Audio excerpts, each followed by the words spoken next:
Hi students, you are most welcome to our channel AHS English. Dear students, हम पिछले कुछ videos से बात कर रहे हैं टेंसेस के बारे में। आज हम उसी टेंस को आगे करते हैं, कंटिन्यू करते हैं। तो आज का जो हमारा टॉपिक है वो है फ्यूचर इंडेफिनिट टेंस। तो आइए आज हम फ्यूचर इंडेफिनिट टेंस को स्टडी करते हैं, जो काफ़ी इजी है, बहुत ही आसान है फ्यूचर इंडेफिनिट टेंस। सबसे पहले तो हम ये बताना चाहेंगे कि फ्यूचर इंडेफिनिट टेंस की पहचान क्या होती है, उसकी हेल्पिंग वर्ब क्या है, उसके रूल्स क्या हैं हिंदी से अंग्रेजी में बनाने के।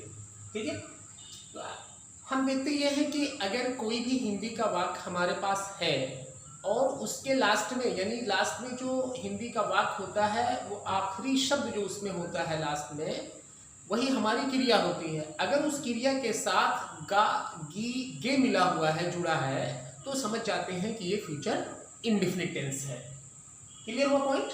गा, गी, गे लास्ट में अगर है किसी भी हिंदी वाक्य के लास्ट में, तो उसको हम क्या कहते हैं? फ्यूचर इंडेफिनिट टेंस कहते हैं। इसकी जो हेल्पिंग वर्ब है वो दो हेल्पिंग वर्ब यहाँ आती है, विल आती है और शैल आती है, लेकिन दोनों को एक सेंटेंस में नहीं लिख सकते हैं। ठीक है, तो आइए हम ये देखते हैं कि जो शैल सहायक क्रिया है, जो शैल हेल्पिंग वर्ब है, वो सिर्फ आई के साथ और वी के साथ, यानी सब्जेक्ट अगर हमारा आई है और वी है तब तो हम शैल का यूज करते हैं, और बाकी सभी सब्जेक्ट के साथ, यानी जितने भी सब्जेक्ट आपके हो, थर्ड पर्सन का प्रोनाउन हो या सेकंड पर्सन का प्रोनाउन हो, उसके साथ हमारा क्या होगा? विल आएगा। या कोई भी अन्य नाउन हमारा हो, चाहे वो सिंगुलर हो या प्लूरल नाउन हो, तो भी उसके साथ हम विल का यूज करते हैं। यानी फ्यूचर इंडेफिनिट टेंस में आपको याद करना क्या है कि शैल का यूज हम किसके साथ करते हैं? सब्जेक्ट अगर हमारा आई है और वी है तो शैल लिखेंगे, और बाकी सभी सब्जेक्ट के साथ हम विल का यूज करते हैं। क्लियर हुआ? ये हमारे रूल्स है। रूल्स हमारा ये बताता है कि अगर हमारा अफर्मेटिव सेंटेंस है तो सब्जेक्ट लिखते हैं, हेल्पिंग वर्ब लिखते हैं, वर्ब की फर्स्ट फॉर्म लिखते हैं और ऑब्जेक्ट लिखते हैं। ये आपको लर्न करना पड़ेगा। और एक बार अगर रूल आपको याद हो गया है तो रूल्स तो वही रहते हैं, सिर्फ आपकी जो हेल्पिंग वर्ब है अलग अलग टेंस की वो चेंज होती है, और वर्ब की ये कौन सी फॉर्म आएगी, फर्स्ट, सेकंड, थर्ड, वो चेंज होती है, या आईएनजी फॉर्म आती है। सब्जेक्ट और लेकिन जो ये स्ट्रक्चर है रूल्स का, ये सभी टेंसेस का एक ही स्ट्रक्चर होता है। दूसरा, नेगेटिव सेंटेंस को हम देखते हैं। नेगेटिव सेंटेंस में सब्जेक्ट, हेल्पिंग वर्ब और नॉट, यानी हेल्पिंग वर्ब के बाद हम नॉट का यूज करते हैं और वर्ब की फर्स्ट फॉर्म फिर ऑब्जेक्ट लिखते हैं। इंट्रोगेटिव सेंटेंस हमारे दो तरह के होते हैं। इसके पहले ही वीडियोस में बताया गया है कि हाँ या ना में जवाब देने वाला क्वेश्चन, और एक वो क्वेश्चन मतलब जो है सेंटेंस, क्वेश्चन सेंटेंस, जो जिसकी पूरी एक्सप्लेनेशन करनी पड़ती है, व्याख्या करनी पड़ती है। तो देखिए, WH फैमिली का अगर वर्ड उसमें है तो उसको पहले लिखते हैं, फिर हेल्पिंग वर्ब, सब्जेक्ट, और यदि वो निगेटिव भी है तो नॉट का हम यूज कहाँ करते हैं? इंट्रोगेटिव और निगेटिव दोनों है वो, तो नॉट का यूज हम यहाँ सब्जेक्ट के बगल में ही कर देते हैं, यानी सब्जेक्ट को लिखने के तुरंत बाद हम नॉट का यूज करते हैं, वर्ब की फर्स्ट फॉर्म और ऑब्जेक्ट लिखते हैं। ठीक है, आइए अब इसके बारे में थोड़ा सा प्रैक्टिस कर लेते हैं। क्या है पहला सेंटेंस हमारा? हम लोग गरीबों की सहायता करेंगे। आखिरी शब्द हमारा है दे। ठीक है, ये जो हमको बता दिया कि मैं फ्यूचर इंडेफिनिट टेंस हूं। अब ये जो जुड़ा हुआ है ये क्रिया के साथ जुड़ा हुआ। सहायता करना, सहायता करना, हेल्प करना, ये क्या है? वर्ब है, क्रिया इसमें हो रही है। यानी तो जिस शब्द में क्रिया होती है वही क्या होता है? हमारा वर्ब कहलाता है, और वही हमारी पहचान बनता है। ठीक है, तो हमने क्या किया? सहायता करना जो हमारी वर्ब थी उसके साथ दे जुड़ा, तो इससे हम पहचान गए कि ये फ्यूचर इंडेफिनिट टेंस है। ठीक है, हमारा नियम क्या कहता है? सब्जेक्ट को लिखते हैं। अच्छा, यहाँ पे सब्जेक्ट जो है हम लोग। ठीक है, क्या लिखा? हम लोग। दो शब्द आया है, एक हम है और एक लोग है, तो इसकी अंग्रेजी क्या होगी? वी तो हम हुआ, हम की अंग्रेजी को हम वी कहते हैं, और लोग तो होता है पीपुल। तो ऐसा नहीं हो सकता है कि हम इसको क्या कहते हैं? वी पीपुल, गलत है। ठीक है, हम लोगों की अंग्रेजी भी होती है, क्योंकि ये प्लूरल नंबर में यहाँ पे हम है, तो वी डायरेक्ट वो प्लूरल नंबर को मेंशन कर रहा है, यानी दो या दो से अधिक लोग हैं, ज्यादा लोग हैं, तो इसलिए कभी भी हम लोगों की अंग्रेजी जो लिखते हैं वो वी ही लिखेंगे। ये बात क्लियर हुई पॉइंट? उसके बाद हम हेल्पिंग वर्ब लिखते हैं, तो वी के साथ किसका यूज होना है? शैल का यूज होना है। ये अभी बताया गया आपको, वी शैल। ठीक, उसके बाद हम लिखेंगे क्या लिखेंगे, वर्ब लिखेंगे, वो हमारा है हेल्प, ठीक है। वी शैल हेल्प, किसकी सहायता करना है, गरीबों की, गरीबों को, ये प्लूरल नंबर में है तो हम इसको we shall help the poor, हम इसकी पुअर से नहीं कर सकते, ठीक है, क्योंकि पुअर से पहले जब द आर्टिकल आ गया है तो वो प्लूरल नंबर ऑटोमेटिक बन गया है, ठीक है। तो पुअर की कभी पुअर्स हम नहीं करते हैं, ठीक है। इसके अलावा अगर हमें इसकी नेगेटिव करना हो, हमें नेगेटिव बनाना हो तो बहुत आसान है। देखिए हम सब्जेक्ट यहाँ लिख दिए, फिर हमारी ये वर्ब हेल्पिंग वर्ब आ गई और यहीं पे हमको जो ये बीच में यहीं पे हमको क्या लिखना था, नॉट लिखना था, ठीक है। और फिर हम हेल्प लिखेंगे और द पुअर कर देंगे, यानी नेगेटिव हमारा इस तरह से बन जाएगा कि हेल्पिंग वर्ब के बाद हम क्या कर देंगे, नॉट का यूज कर देंगे। अगर इसी को हमें क्या करना है, इंट्रोगेटिव बनाना है, क्या हम लोग गरीबों की सहायता करेंगे, ठीक है। तो क्या हम लोग गरीबों की सहायता करेंगे, उसको हम किस तरह से लिख सकते हैं, यानी ये शैल हमारा सबसे पहले बाहर आ जाएगा, ये हो जाएगा हमारा शैल, फिर उसके बाद क्या हो जाएगा, हम लिखेंगे वी, और ये है क्या हम लोग गरीबों की सहायता करेंगे, ठीक है, और क्या हम लोग गरीबों की सहायता नहीं करेंगे, दोनों तरह से हो सकता है। तो अगर हमें नहीं की जरूरत है तो यहीं पे नॉट, अन्यथा की स्थिति में नॉट को हम छोड़ देते हैं। तो shall we help the poor, ठीक। अब ये इंट्रोगेटिव सेंटेंस है, इस तरह से हम लोग गरीबों की सहायता क्यों करेंगे, इस तरह से भी पूछा जा सकता है कि हम लोग गरीबों की सहायता क्यों करेंगे, यहां हम क्यों आएंगे, यानी सवाल पूछने वाला शब्द हम अगर यहां ले आए क्यों, ठीक है, इस तरह से करते हैं, क्यों करेंगे। तो जब क्यों नामक शब्द बीच में आ जाएगा तो उसकी अंग्रेजी हम सबसे पहले लिख देंगे, ये इस तरह से हो जाएगा, why shall we help the poor, ये इस तरह से इंट्रोगेटिव हो जाएगा। दूसरा सेंटेंस है हमारा, बहुत से लड़के नाटक में भाग लेंगे, बहुत से लड़के।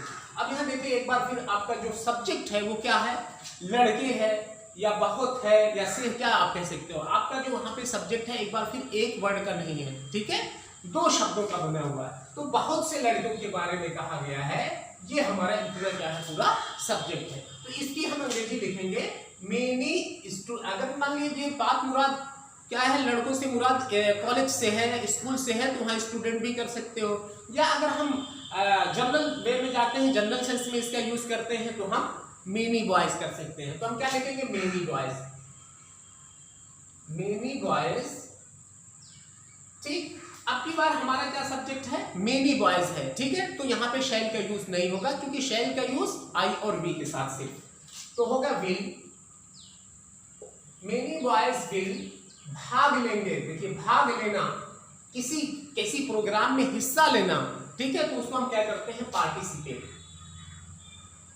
पार्टिसिपेट, पार्टिसिपेट मीन्स होता है हिस्सा लेना या भाग लेना, ये हो गया। मेनी बॉयज विल पार्टिसिपेट, कहाँ, नाटक, बहुत से लड़के नाटक में भाग लेंगे, में यहाँ पे in the play, in the play, इस तरह से हम इसका ट्रांसलेशन करते हैं। इसी की अगर हमको नेगेटिव बनानी है तो ये हो जाएगा मेनी बॉयज विल हो जाएगा, और यहाँ पे हम क्या लिख देंगे, नॉट का यूज कर देंगे, और बाकी सब से उसी तरह से आपका उतर जाएगा, ठीक है। अब क्या हो जाएगा, अगर हम यहाँ पे नॉट कर दें, बहुत से लड़के नाटक में भाग नहीं लेंगे।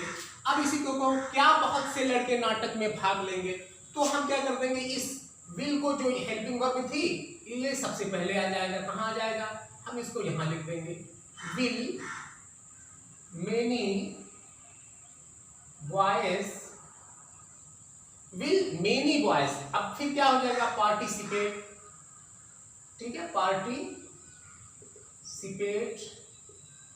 इन द प्ले, ये इस तरह से जाएगा। अब आगे हमारे क्या आ जाएगा, इंट्रोगेटिव सेंटेंस में। उसी तरह से मैं कल से बराबर स्कूल जाऊंगा। एक बार देखिए यहाँ गौर करिए, यहाँ बराबर आ गया, बराबर का मतलब क्या होता है, यहाँ की मैथमेटिक्स वाला इक्वल नहीं आएगा कि इक्वल मीन्स होता है बराबर, ठीक है। यहाँ पर मतलब ये हुआ कोई स्टूडेंट है, सॉरी मैं हूँ यानी स्टूडेंट है, मैं बोल रहा हूँ कि मैं कल से बराबर स्कूल जाऊंगा, यानी डेली स्कूल जाऊंगा, यहाँ मुराद है ना। यहाँ मतलब इसका तात्पर्य क्या है, बराबर से कि प्रतिदिन रोज आना, बगैर गैप किए हुए, बगैर नागा किए हुए मैं स्कूल बराबर जाऊंगा। तो आई के साथ हम क्या करते हैं, आई शैल, ठीक है, go to school daily, daily कह दो या एवरीडे कह दो, ठीक। इसी को अगर हमें नेगेटिव बनाना है तो यहाँ पे हम नॉट का यूज कर देंगे, यहाँ हमारा क्या आ जाएगा, नॉट आ जाएगा, ठीक। I shall not go to school, मैं कल से I shall go to school daily, और फिर क्या है, कल से, ठीक है। आई शैल गो टू स्कूल कल से, कल यानी आने वाला कल, आने वाला कल, तो इसकी अंग्रेजी क्या हो जाएगी, टुमारो,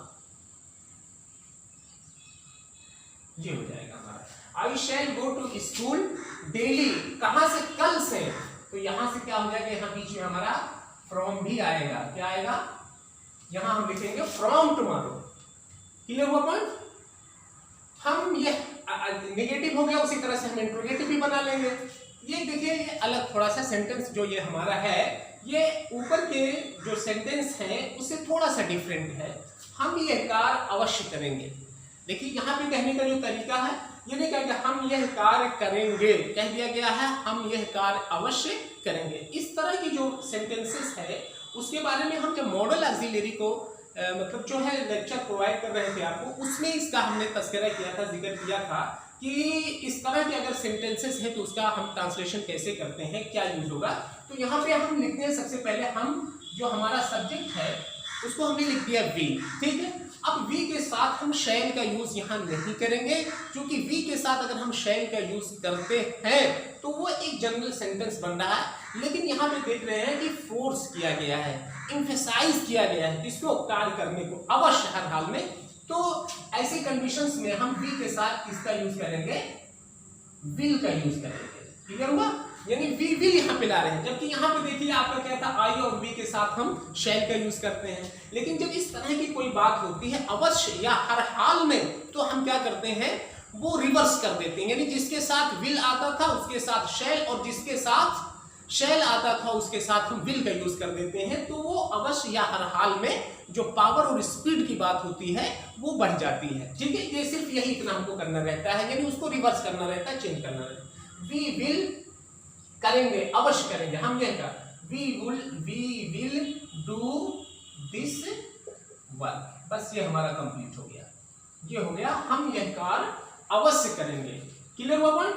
अब इसी को हम यह कार्य किसी भी कीमत पे नहीं करेंगे, यहाँ पे जैसे अवश्य करेंगे, हर हाल में करेंगे, अब उसी को कह सकते हैं किसी भी कीमत पे नहीं करेंगे, ठीक है, कैसा भी करके नहीं करेंगे। तो यहाँ पे क्या हो जाएगा, आप उसको क्या कर दोगे, यहाँ पे नॉट ऐड कर दोगे और बाकी सब आपका उसी तरह हो जाएगा, क्लियर हुआ पॉइंट कि नहीं हुआ। तो ये बहुत इजी है। अब हम थोड़ा सा 2-4 सेंटेंस सिर्फ जो है इंट्रोगेटिव के जो है थोड़ा सा प्रैक्टिस कर लेते हैं, और हमारा ये फ्यूचर इंडेफिनिट टेंस क्या हो जाता है, क्लियर हो जाता है।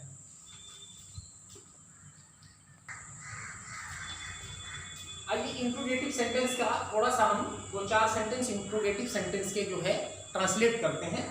लिखा है पहला सेंटेंस है, वे विद्यार्थी अपने अध्यापक की आज्ञा क्यों नहीं मानेंगे। यहाँ पे देखिए एक बार आया है क्वेश्चन वर्ड है क्यों, ठीक है, जो हिंदी वाक्य के आरंभ में ना होकर कहाँ है, बीच में है।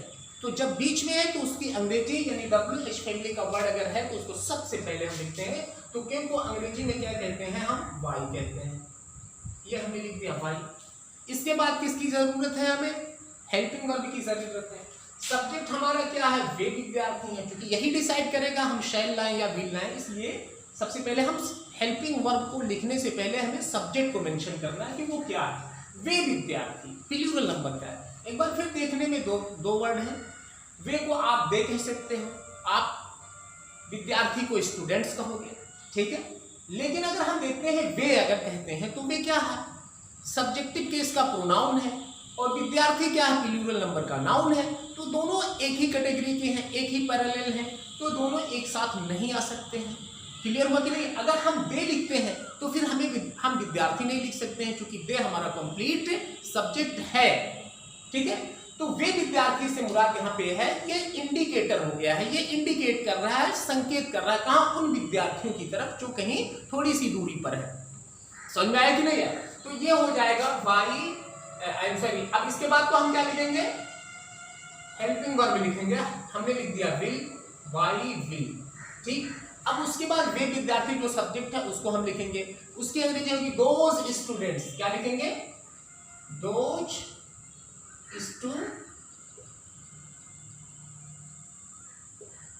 अब यहाँ पे दोज क्या है? यहाँ पे दोज प्रोनाउन नहीं है, ये डिमॉन्स्ट्रेटिव एडजेक्टिव है, ठीक है, डिमॉन्स्ट्रेट कर रहा है। जो किससे पहले आया? एक नाउन जो स्टूडेंट्स है उससे पहले आया है। क्लियर हुआ? अगर यहाँ पे हम दे लिखते थे तो फिर हम स्टूडेंट्स नहीं लिख सकते थे, क्योंकि दे कंप्लीट सब्जेक्ट हो जा रहा था, ठीक है। तो व्हाई विल दोज स्टूडेंट्स, अब हमें क्या जरूरत है? वर्ब की जरूरत है, और ये क्या है? आज्ञा मानना है, तो हम आज्ञा मानने को कहते हैं ओबे, ठीक है। व्हाई विल दोज स्टूडेंट्स ओबे। अच्छा, नॉट भी यहाँ पे है, तो नॉट जब यहाँ पर है तो उसको हम कहाँ लिखेंगे? हम स्टूडेंट्स के बगल में ही उसको लिखेंगे, ठीक है। तो यहाँ पे हम नॉट लिखेंगे, नॉट ओबे। किसकी? अपने अध्यापक की, अपने अध्यापक की।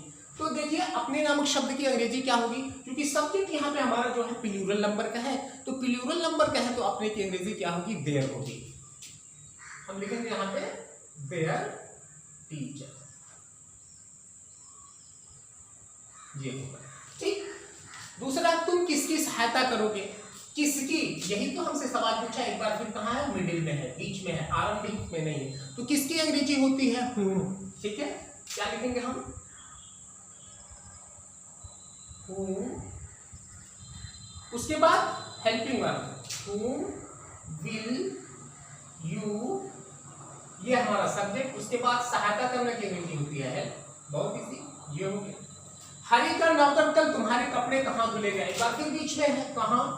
इसको सबसे पहले हम लाएंगे, लिखेंगे वेयर, फिर उसके बाद लिखेंगे हेल्पिंग वर्ब, विल, चूंकि सब्जेक्ट हमारा क्या है? हरी का नौकर, ठीक है, हरी का नौकर, थोड़ा दो शब्दों का है, तो हम क्या लिखेंगे? Where will Hari's apostrophe s, ठीक है, हरीज सर्वेंट,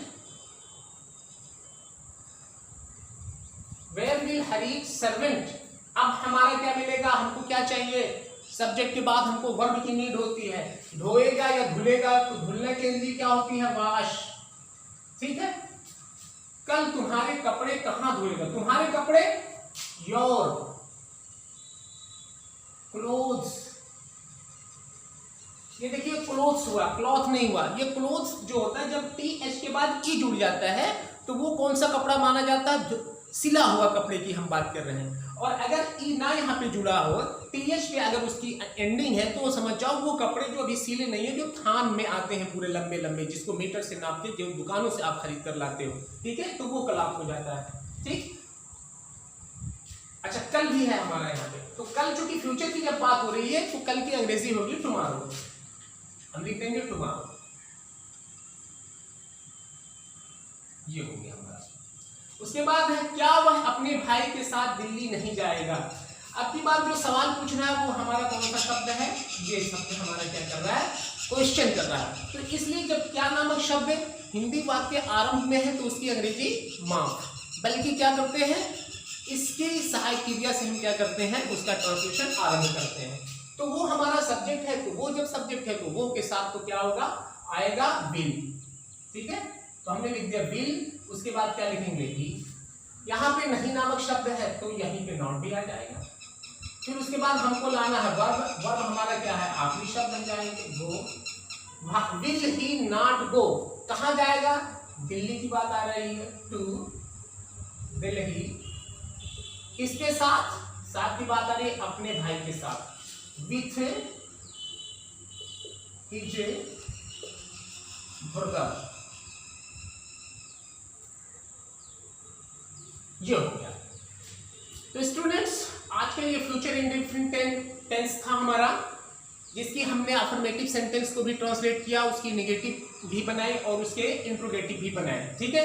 तो ये हमारा प्रैक्टिस हुआ और आप लोग इसके इतर जो है आप अपनी बुक से जो है तमाम एक्सरसाइज फ्यूचर इंडेफिनिट टेंस की होगी उसको आप लोग सॉल्व करेंगे। और अगर उसको सॉल्व करने में कोई परेशानी या कोई दिक्कत होती है तो वो सारे एग्जाम्पल जो है आप हमको सेंड करोगे और हम उसको सॉल्यूशन देंगे, उसको मतलब जो है सॉल्व करके आप लोगों को बताएंगे। आज की वीडियो में बस इतना ही। कल की जो वीडियो होगी आपके कोई दूसरा टॉपिक हम चुनेंगे और इस तरह से हमने ये देखा कि हमारा प्रेजेंट इंडेफिनिट, पास्ट इंडेफिनिट और फ्यूचर इंडेफिनिट, तीन टेंस हमारे क्या हो गए हैं, क्लियर हो गए हैं। इन तीनों टेंसेस में ये इंडेफिनिट थे, क्योंकि यहाँ पे जो वर्ब होता था, यानी वर्ब सब्जेक्ट के द्वारा जो भी एक्शन होता है, इसमें जो एक्शन होता है वो इसमें ये नहीं मेंशन होता है कि वो कंप्लीट है या इनकम्प्लीट है, इसीलिए हम इसको क्या कहते हैं, इंडेफिनिट कहते हैं। इस बात को भी आप, अगर कोई भी आपसे पूछ ले कि इसे हम इंडेफिनिट क्यों कहते हैं, तो आप क्या बताओगे? आपको सिर्फ यही कहना है कि इंडेफिनिट ये इसलिए है कि इसमें सब्जेक्ट के द्वारा जो भी एक्शन होता है उसमें ये नहीं मेंशन होता है कि ये एक्शन जो हुआ है वो कंप्लीट हुआ है या इनकम्प्लीट हुआ है। कोई ना कंप्लीट की ही बात होती है ना इनकम्प्लीट की बात होती है, इसको कहते हैं बीच भंवर में पड़ा रहता हुआ एक्शन, ठीक है। इसीलिए इसे हम क्या कहते हैं, इंडेफिनिट कहते हैं। बस, तो अगर ये वीडियो आपको अच्छा लगा, पसंद आया, इजी लगा, तो आप अपने दूसरे दोस्तों तक भी इसको पहुंचाइएगा।